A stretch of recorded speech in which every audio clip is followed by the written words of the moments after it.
नमस्कार प्यारे विद्यार्थियों, कैसे हैं आप सब। कैसी चल रही है आप सबकी पढ़ाई। मुझे कमेंट बॉक्स में जरूर बताया करो कि आप सब कैसे हैं, इस महामारी से बचे हुए हैं। और साथ में अपनी पढ़ाई के बारे में भी जरूर बताया करो। साथ में जो समस्या हो, जो हिंदी विषय से संबंधित साहित्य व्याकरण का जो भी आपको नहीं समझ आ रहा है, प्लीज प्लीज प्लीज मुझे कमेंट करके जरूर बताया करो। आज का हमारा विषय है शब्द। शब्द क्या होता है? दो या दो से अधिक वर्णों के सार्थक मेल को शब्द कहते हैं। ये सबसे सरल परिभाषा है। आज हम अन्य विद्वानों की तरफ नहीं जाएंगे, हम सबसे आसान तरीके से शब्द को समझेंगे। दो या दो से अधिक वर्ण, जैसे क से म तक 25 स्पर्श व्यंजन होते हैं, तो क और म को ही ले लेते हैं। जैसे कम यानी कि लेस, इंग्लिश में कम को क्या कहते हैं? थोड़ा, लेस। इसके हो गए पर्यायवाची, ठीक है।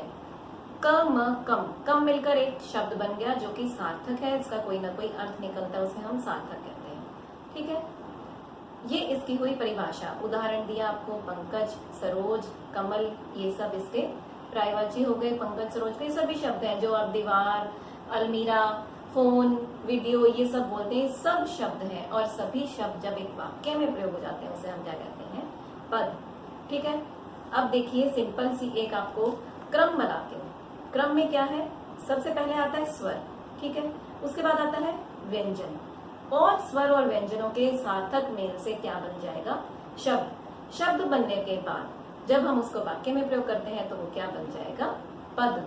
और जैसे हम पद परिचय आता है, पद परिचय के बाद हम पदबंध को लेते हैं। पद परिचय क्या होता है? कोई भी एक शब्द के नीचे लाइन लगी होती है, उसमें कहा जाता है कि इस पद का आप परिचय दीजिए व्याकरणिक आधार पर। जैसे राम का परिचय, राम तो हम ले ही लेते हैं, तो राम काम करता है में राम का अगर हमने पद परिचय लिखना है तो राम एक वचन है, पुल्लिंग है, सबसे सिंपल। और काम करता है में हम कह सकते हैं कि वर्तमान काल है। क्लियर? यहाँ तक क्लियर हुआ। अब वापस हम अपने विषय पर आते हैं। शब्द। शब्द के अगर हम भेद करते हैं, अलग अलग आधार पर अलग अलग भेद है। सबसे पहले हम लेते हैं इतिहास के आधार पर। पहले बैठ जाते हैं, इतिहास देखते हैं पहले। तो इतिहास के आधार पर कौन कौन से भेद हैं? उद्गम। इतिहास के आधार को हम उद्गम भी कहते हैं। उद्गम के आधार पर इसके कौन से भेद हैं? तत्सम, तद्भव, देशज, विदेशज। तत्सम, तत् मतलब संस्कृत में तत् को कहते हैं वह, तत् मतलब वह, और सम मतलब समान, उसके पूरी तरह से समान। जैसे संस्कृत से हिंदी में बिल्कुल उसी तरह से जो शब्द प्रयोग किए जाते हैं उन्हें हम तत्सम शब्द कहते हैं। जैसे माता, पिता, सर, ये सब क्या शब्द हैं? तत्सम। संस्कृत से हिंदी में एज इट इज लिए गए हैं, उन्हें हम तत्सम शब्द कहते हैं। तद्भव शब्द दूसरा क्या हुआ? इतिहास के आधार पर तद्भव, तत् जमा भव, भू धातु, भवती भवता भवंती। तत् वह था और अब हो गया। तत् मतलब वह, भव मतलब होना, हो गया। माता, माता से माँ हो गया, ठीक है। सर्प, सर्प से सांप हो गया। तो इस तरह से, ठीक है। आपको ये समझ आ रहा है? नहीं समझ आता है तो आप कमेंट कीजिए, मैं आपको और डिटेल में बताऊंगी।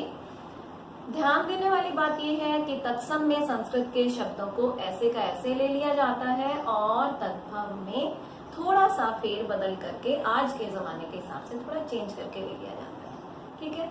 ये हुए तत्सम, तद्भव। उसके बाद तीसरा आता है देशज। इतिहास के आधार पर तीसरा भेद है देशज। देसी भाषा के शब्द, लोटा, लुटिया, जो हम घरों में प्रयोग करते हैं वो वाले शब्द। देशज हो गया।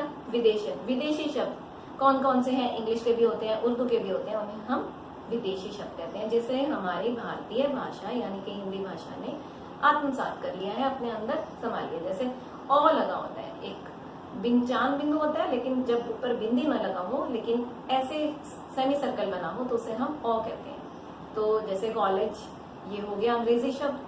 ट्रेन, ये भी अंग्रेजी शब्द हो गया। उसी तरह से री, जो री ऋषि वाला होता है, री वाले जो शब्द होते हैं वो संस्कृत के होते हैं। री से जो भी शब्द बनेंगे या री जिन शब्दों में आएगा उसे हम संस्कृत के शब्द ही कहेंगे, जो कि किसमें प्रयोग होंगे? तत्सम शब्द होंगे। क्लियर है?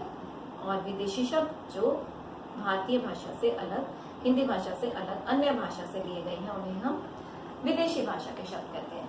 अब एक होता है हाइब्रिड यानी कि संकर, दो भाषाओं के शब्दों को मिलाकर जो बनाए जाते हैं। जैसे रेल गाड़ी, रेल हो गया इंग्लिश का, ठीक है।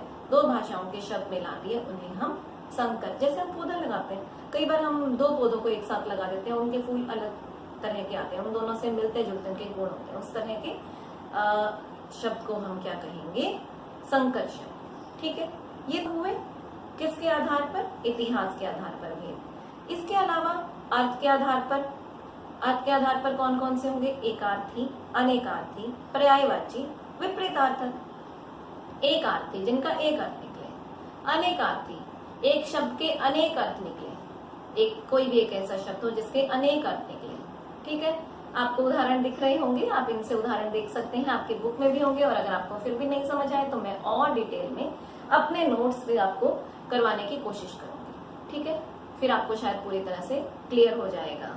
अच्छा, उसके अलावा अनेकार्थी, फिर विपरीतार्थक, उल्टा होता है दिन रात, विपरीत अर्थ, विलोम अर्थ, और पर्यायवाची या समानार्थी, जिन शब्द कई सारे हो उनके अर्थ सेम हो, आंख, नेत्र, नयन, लोचन, चक्षु। हो गया, ठीक है। तो ये हुए अर्थ के आधार पर।